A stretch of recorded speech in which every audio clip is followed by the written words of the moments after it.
Hey folks, JD here, and today we're going to look at another software application for using, for controlling your drone with. Now, I know we've been looking at quite a few of these. There's a lot more to go through over the next couple of weeks and months. The reason I'm showing you them, as I know with it, they've come up to mixed responses, is because this channel isn't just for the reviews of quadcopters, but I'd like to think it's for the whole quadcopter and remote control ecosystem. So basically everything from reviews to looking at how they fly, to beginning quadcopters, to how to get into them, to how to control them as well. This is why I think it's important that we go through these particular apps. So over the past couple of weeks we've seen SEMA, JJRC, we've seen a couple of other apps as well as come in from Hubsun as well.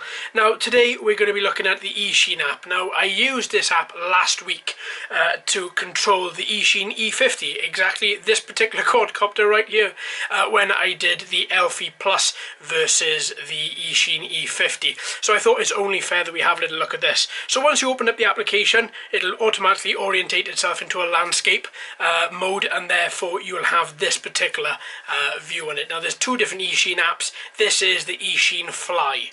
So all you would do to start is just click play, and then it would load up in this particular application and in this particular way. So what you'll have here is this lovely little screen at the back here, which you can see the snow and all the trees on. This would be where your video shows up once you connect your quadcopter, once you connect your phone to the quadcopter's Wi-Fi, and all this here is where the live video will relay back to here. So you have a couple of applications at the top here, a couple of buttons that you can use.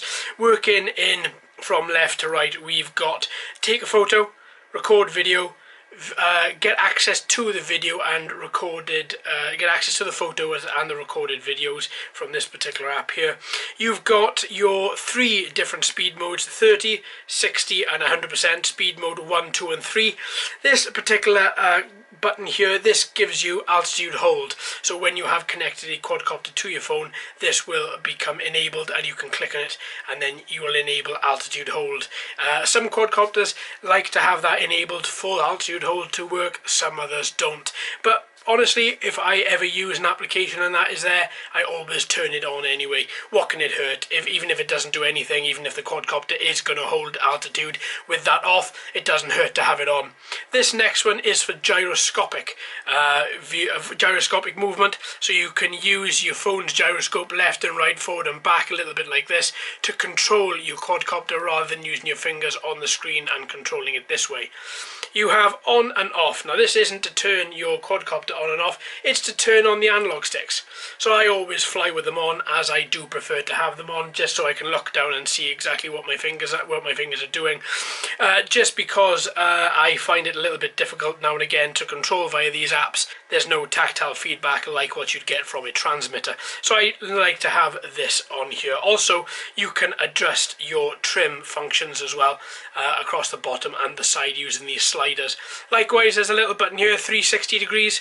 You can hit that, and if your quadcopter is enabled, then it will perform flips forward, back, left and right, obviously by hitting this button and moving the analog stick in the correct way that you want to go. So basically hitting that button and then moving the analog stick, hitting that button and then moving the analog stick.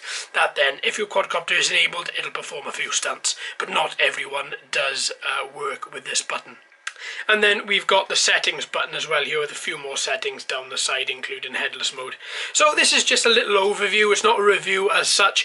I like all the applications that are on the phone. Some are better than others, some have more features, but this is just an overview, just so you can get started if you've never used this particular application on a smart device before.